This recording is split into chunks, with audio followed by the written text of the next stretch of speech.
আসসালামু আলাইকুম ভিউয়ার্স, এই মুহূর্তে ব্রেকিং এবং এক্সক্লুসিভ বিষয় নিয়ে হাজির হলাম। এবার ভিপি নুরুল হক নূর এমন কিছু তথ্য প্রকাশ করলেন তা জানলে রীতিমতো অবাক হবেন। সাংবাদিকদের কয়েকটি তথ্য দেন এবং আগামীতে তাদের নির্বাচনের ব্যাপক তথ্য প্রকাশ করেন। সেই সাথে সরকারকে কিভাবে পতন ঘটাবে তারও কিছু তথ্য দেন। বিশেষ করে ইসলামী দলগুলো কিভাবে সরকারের বিরুদ্ধে নামতে পারে তারও কিছু আভাস দেন, কারণ ইসলামী দলগুলো অনেক কিছুই করতে পারে চাইলে। সেই সাথে বিদেশিদের সাথে কিভাবে শেখ হাসিনা অন্যভাবেও এই আন্দোলনকে ডাইভার্ট করতে পারে সে সকল বিষয় নিয়ে ভয়াবহ তথ্য প্রকাশ করেন। এই ভিপি নূর আরও কী কী তথ্য দিলেন এবং সরকারকে কী বা হুঁশিয়ারি বার্তা দিলেন, তার পরবর্তী গন্তব্য কোথায় বা লক্ষ্য কী, সে সকল বিষয় নিয়ে এক্সক্লুসিভ জিনিস জানতে পারবেন। এবং সবশেষে আপনাদের মাঝে তুলে ধরবে রুহুল কবির রিজভী। তিনি এবার তথ্য দিলেন ব্যাংকের বিষয়ে, ব্যাংক খাত কীভাবে ধ্বংস করেছে এই সরকার। সেই সাথে বেসিক ব্যাংক কিন্তু একটি সরকারি ব্যাংক ছিল, কীভাবে সেটাকে ধ্বংস করা হলো সে সকল বিষয় নিয়ে এক্সক্লুসিভ তথ্য প্রকাশ করলেন এই বিএনপির মুখ্য নেতা। তার কাছ থেকে জানতে পারবেন এই ভয়াবহ তথ্য এবং সেই সাথে তাদের নেতাকর্মীদের কীভাবে দমন পীড়ন করা হচ্ছে সেই বিষয়গুলো নিয়ে কী তথ্য বা হুঁশিয়ারি বার্তা দিলেন, ভিডিও শেষ অংশে সেটাও জানতে পারবেন। এতক্ষণ শুনছিলেন শিরোনামে, এবার বিস্তারিত চলুন। এবার আমরা মূল বিষয়টা জেনে নিই, কীভাবে সরকারকে এবার থামানো যায় সে সকল বিষয় নিয়ে আলোচনা করছেন এই ভিপি নূর। চলুন তার কাছ থেকে আমরা জেনে নিই। অবশ্যই তার বক্তব্যে আপনারা একমত কিনা কমেন্টে জানাবেন। ঠিক যে আমরা কিছু ইয়ং নেতৃবৃন্দ কিংবা বৃহৎ রাজনৈতিক দলের দায়িত্বে না থাকলেও আমাদের জায়গা থেকে যে চেষ্টাটা করছি সেটা কোনো অংশেই অন্যান্য রাজনৈতিক দলের চেয়ে কম না, কিন্তু আমাদের সেইভাবে লক্ষ লক্ষ কর্মী তৈরি হয় নাই যে আমরা ডাক দিলেই ঢাকা এসে রাস্তাঘাট অবরোধ করে দেবে, হরতাল অবরোধ সফল করবে। সেক্ষেত্রে আমরা এই জায়গাটাতে একটু পিছিয়ে আছি। বিপরীত দিকে যাদের সেই সক্ষমতাটা আছে তাদের আবার সিদ্ধান্ত গ্রহণের ক্ষেত্রে একটা সমন্বয়হীনতা আছে বা সঠিক সিদ্ধান্ত নিতে পারছে না, যার ফলে সরকার আপনার সবার উপরে অত্যাচার নির্যাতন চালিয়ে সবাইকে বসে নিয়ে তারা রাষ্ট্র চালাচ্ছে। এখন বাংলাদেশ যেহেতু একটা মুসলিম অধ্যুষিত দেশ, প্রায় 92% মানুষ এখানকার ইসলামী মূল্যবোধের, সেইখানে অনেকগুলো ইসলামিক দল আছে, ইসলামিক দলগুলোর সংগঠন আছে। স্বাভাবিকভাবে তারা যে কোনো আন্দোলনে যখন নামে তারা কিন্তু কামান বন্দুকের নলকে ভয় পায় না। সেটা ওই শাপলা চত্বরে হেফাজতের ঘটনা ধরেন কিংবা মোদী বিরোধী আন্দোলনেরও ওই সময়ের আন্দোলনের কথা বলেন, কিন্তু এখন এই সরকার কিন্তু বলা চলে বিভিন্ন গ্রুপ বলেন ইন্ডিভিজুয়াল বলেন অনেককে কিন্তু পয়সা দিয়ে মামলার ভয়ভীতি দেখিয়ে সরকারের হাতে রাখছে। কাজে এখন যে কারো জন্য একটা সরকার বিরোধী আন্দোলন কার্যকরভাবে গড়ে তোলা খুব ডিফিকাল্ট। কেউ আন্দোলন করবে, আন্দোলন করার চেষ্টা করবে, বাকি কয়েকজনকে দিয়ে বিভ্রান্তি প্রোপাগান্ডা ছড়াবে। তবে এটা ঠিক যে ইসলামিক শক্তিগুলো চাইলে সরকারের বিরুদ্ধে একটা চ্যালেঞ্জ তারা জানাতে পারে, রাজপথে একটা কার্যকর আন্দোলন গড়ে তুলতে পারে। এবং সরকার অনেক ক্ষেত্রে চাচ্ছে যে সরকারের বিপরীতে একটা ইসলামিক গ্রুপ শক্তিশালীভাবে তৈরি হোক এবং তারা রাজপথে নামুক। তাহলে সরকার পশ্চিমাদেরকে দেখাতে পারবে যে দেখো আমার বিপরীত শক্তি হচ্ছে ইসলামিক শক্তিগুলো, আমি ক্ষমতা থেকে গেলে এই ইসলামিস্টরা বাংলাদেশ দখল করবে, তারা বাংলাদেশকে আফগানিস্তান এবং পাকিস্তানের মতো একটা ইসলামিক রাষ্ট্রে পরিণত করবে, ভারতকেও এটা দেখাতে পারবে। তো কাজেই তখন এই পশ্চিমারা বা ইন্ডিয়া বলেন তখন সরকারের প্রতি সহানুভূতি দেখাবে, সিম্পাথি দেখাবে। সেই ক্ষেত্রে সরকার একটা চেষ্টা করছে, কিন্তু সরকারের চেষ্টাও যদি হয় সেটা একসময় হিতে বিপরীত হবে। কারণ কিছু নেতৃবৃন্দ সরকারের সাথে আপোষ করলো, এই যে লক্ষ লক্ষ কর্মী তারা কিন্তু আপোষ করবে না, রাস্তায় আসে তাহলে ঠিকই সরকারের মসনদ দখল করেই রাস্তা ছাড়বে।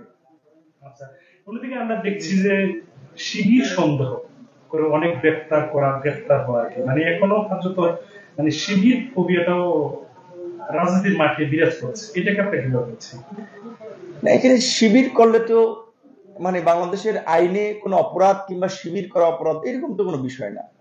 শিবির আপনার ধর্মীয় মূল্যবোধের আলোকে বাংলাদেশের একটা ছাত্র সংগঠন, এবং এই সংগঠনের নেতাকর্মীর বিরুদ্ধে কাউকে মার্ডার করা, টেন্ডারবাজি, ধর্ষণ, ক্যাম্পাস দখল, হল দখল, প্রতিপক্ষকে হামলা এরকমের অভিযোগ কিন্তু নাই। বলা চলে যে এখনকার এই পরিস্থিতিতে তো এখন জনগণের জন্য তারা কিছু করতে পারছে বা জনগণের উপরে প্রভাব রাখতে পারছে সেরকম তো কিছু না। কারণ জনগণের তাদের প্রতি যে আগে বিরোধী রাজনীতির জায়গা থেকে যে একটা রেসপেক্ট ছিল, সম্মান ছিল, সমর্থন ছিল, এখন কিন্তু সেটা নাই। কারণ এই নির্বাচনকে তো জনগণ প্রত্যাখ্যান করেছে, বর্জন করেছে।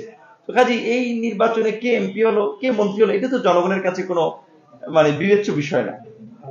আরেকটা বিষয় আমরা দেখছি যে নির্বাচন পরবর্তী সময়ে মানে তারপরে দেখছি পারেন নাই, সংসদীয় কমিটির দায়িত্বে নাই, কাজে এখন তো হালুয়া রুটির ভাগ পাচ্ছেন না।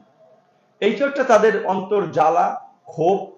দ্বিতীয়ত তারা দেখছে যে না, শেখ হাসিনা তো তাদেরকে এই নির্বাচনে এনে তাদের জোটে রেখে এখন তো তাদেরকে টিস্যু পেপার বানিয়েছে, গামোচা শেষ, এখন রাস্তা ছুড়ে ফেলেছে, কারণ একসেছি। কিন্তু আল্লাহর নবী এবং আল্লাহর দিন কায়েম করার প্রশ্নে আমরা বিন্দুমাত্র পিছু হটবো না। এই যে তার সাহস এবং বলিষ্ঠ ভূমিকা।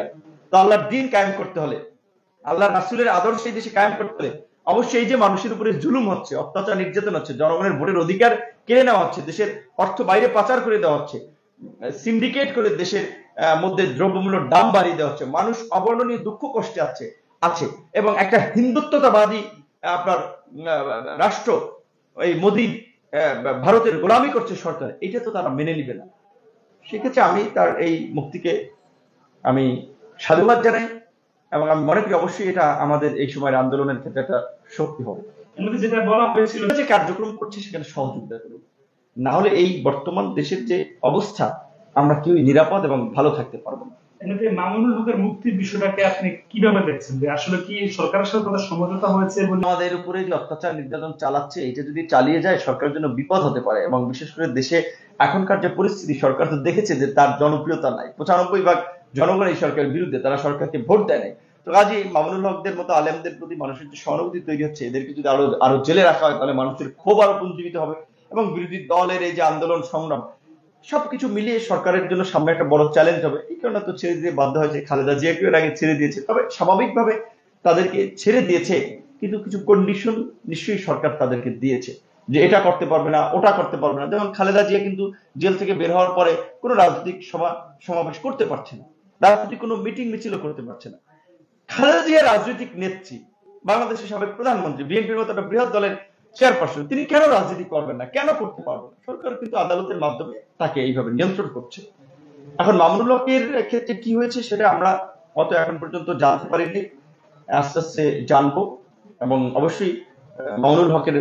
এ পর্যায়ে আমরা চলুন দেখিনি কিভাবে ব্যাংক খাতকে নাকি ধ্বংস করেছে। চলুন দেখিনি তিনি কি তথ্য দিচ্ছেন। অন্যায় অপকর্মের সাথে জড়িত এই লোকটি, তাকে আপনি ফার্মার্স ব্যাংক দিলেন, তারপরে সেই ব্যাংকের নাম হলো পদ্মা ব্যাংক। সেই ব্যাংক খেয়ে ফেলে এখন তাকে একটি অন্য ব্যাংকের সাথে মার্জ করে দিতে চান, মার্জার চলছে, একীভূত করে দিতে চান। একটা নয়, অসংখ্য। বেসিক ব্যাংক একটি সরকারি ব্যাংক ছিল, এটা খুব ভালো চলছিল, ছোট ছোট উদ্যোক্তা তৈরি করছিল। তারপরে সেই বেসিক ব্যাংক এখন শূন্য। বললাম না, গোটা আওয়ামী লীগের আমলে প্রত্যেকটি প্রতিষ্ঠান শূন্য গর্ভ, সবগুলোই হচ্ছে শূন্য মরিচ টিন, শূন্য টিনের বাক্স। তাই বেসিক ব্যাংক সরকারি ব্যাংক, তাকে মার্চ করা হচ্ছে কেন? কই বিএনপির আমলে বেসিক ব্যাংক তো ধসে যায়নি, ওখানে আপনাদের মনোনীত এক লোককে দিয়েছিলেন, সব খেয়ে ফেলেছে। মানে আপনার ওই যখন আলু বা পটল। এভাবেই তথ্য দেন কিন্তু বিএনপির সিনিয়র নেতা রুহুল কবির রিজভী।